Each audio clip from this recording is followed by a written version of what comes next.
মঞ্চের সামনে বসে আছেন শ্রোতাগণ এবং যতদূর এই মাইকে সাউন্ড যাচ্ছে সকল ভাইকে আপনার ছোট ভাইয়ের তরফ থেকে আসসালামু আলাইকুম।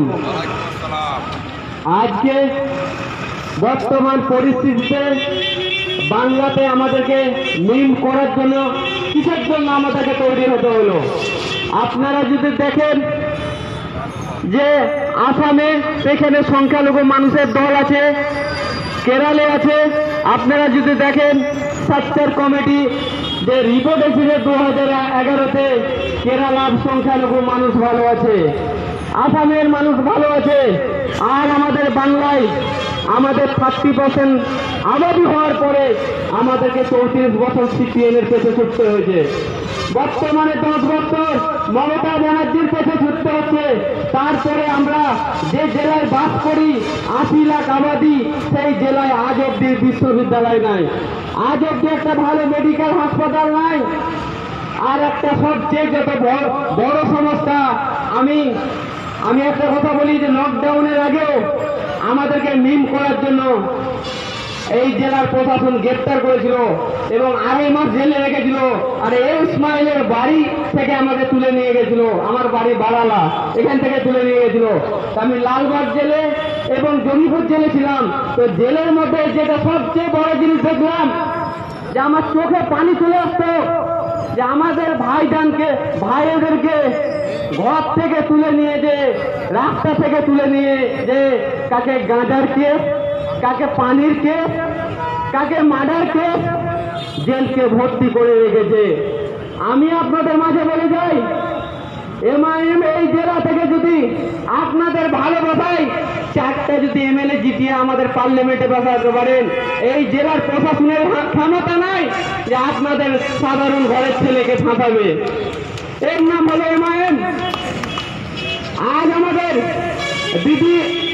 দিদি আজ আমাদের বলছে, আলিপুরে দুদিন আগে একটা সভা করলো, কিছুদিন আগে বলছে হায়দ্রাবাদ থেকে পাঠিয়ে আসছে, মুসলিম ভোট নিয়ে যাবে আর মোদি হিন্দু ভোট নিয়ে যাবে। আমি কি কাঁচা কলা খাবো?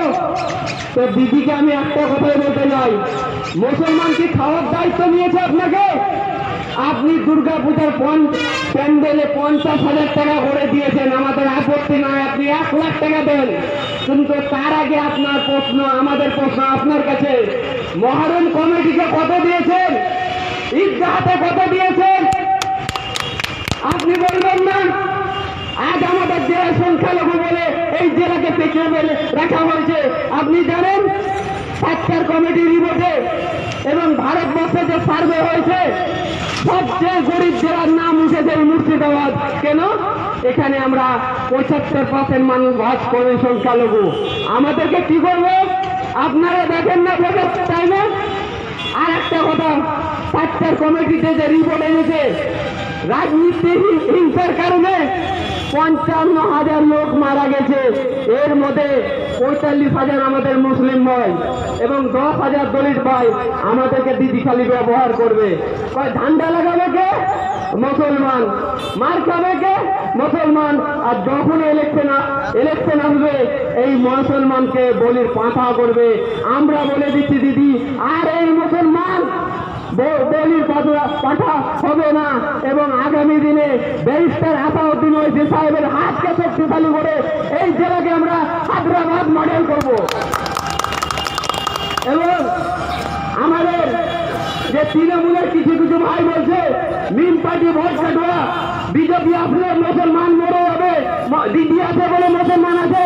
সেই ভাইদেরকে বলতে চাই, মুসলমান আছে বলে দিদি আছে, দিদি আছে বলে আমরা নাই, আমরা আছি বলে মুসলমান আছে। এবং আজকে যখন মিম এই বাংলার আসার ঘোষণা দিয়েছে, আপনাদের ভোটের মূল্য ছিল? এতদিন আপনাদেরকে ঠান্ডা লাগিয়েছে, আপনাদেরকে মারামারি করেছে। আর মিম আসছে আমাদের এই দাদা ইসমাইল ভাইদের জন্য, গরিব ছেলেকে লিডার করার জন্য এবং আপনাদেরকে লিডার করার জন্য। আসাদুদ্দিন ওয়াইসি এমন একটা লিডার, আল্লাহ ওনাকে এমন কিছু না দেওয়ার নাই, সব কিছু দিয়েছে। তারপরে কিসের জন্য আসছে আপনার বাংলায়? যে আপনাকে এই রাজ্যে 30% হয়ে আপনাকে অধিকার দেয় না। আপনার অধিকার দেওয়ার জন্য, আপনাকে লিডার করার জন্য আসাদুদ্দিন ওয়াইসি আসছে। আমরা 7 বছর থেকে এমআইএম করছে, অনেকবার হায়দ্রাবাদে গেছি। কেন? আমরা জানি এই লোকটা আসুক বাংলায়, আমরা ভোটে জিতি আর না জিতি, এই লোকটা বাংলায় পা রাখলে আমাদের জাত জিতে যাবে, আমাদের কম জিতে যাবে, আর সেইটাই হতে চলেছে। আজ আপাতত দিন এসেছে বিভিন্ন সেকুলার দল, তাদের কি মাথা ব্যথা হয়ে গেছে, ভোট কাটুয়া। আরে ভোটটা তোমরা কেটেছো, এই কংগ্রেস বসে ভোট কাটুয়া। লোকসভাতে 32 আপনার 42টা ক্যান্ডিডেট দিয়ে কটা জিতেছে, সিপিএম কটা জিতেছে। আর যখনই মুসলমান মাথা তেলে উঠবে, মুসলমানকে মানে আল্লাহ এমন একটা লিডার দিয়েছে আপনাদেরকে, এই লিডারকে যদি আপনারা ভুল বুঝেন, 100 বছর আপনাদের হয়ে কেউ লড়াই করবে না, আমি এই কথা বলে যাচ্ছি।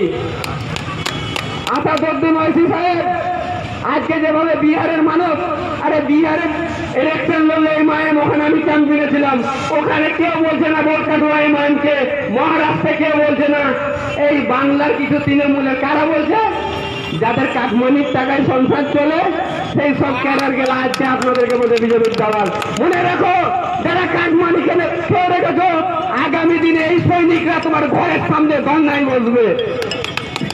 আজকে আমাদের জেলায় একটার পর একটা দুর্নীতি, একটা ঘর করার জন্য 5,000 টাকা ঘুষ দিতে হয়, একটা আধার কার্ড করার জন্য টাকা দিতে হয়।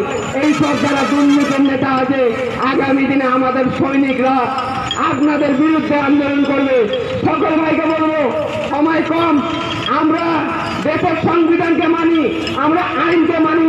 আগামী দিনে এই জেলাতে আমরা আরো বড় প্রোগ্রাম করব, আপনাদের এখানে প্রোগ্রাম করব, অনেক কিছু বলার আছে, টাইম নাই বলে অল্প সময়ে আমার বক্তব্য শেষ করছি। আসসালামু আলাইকুম, ধন্যবাদ।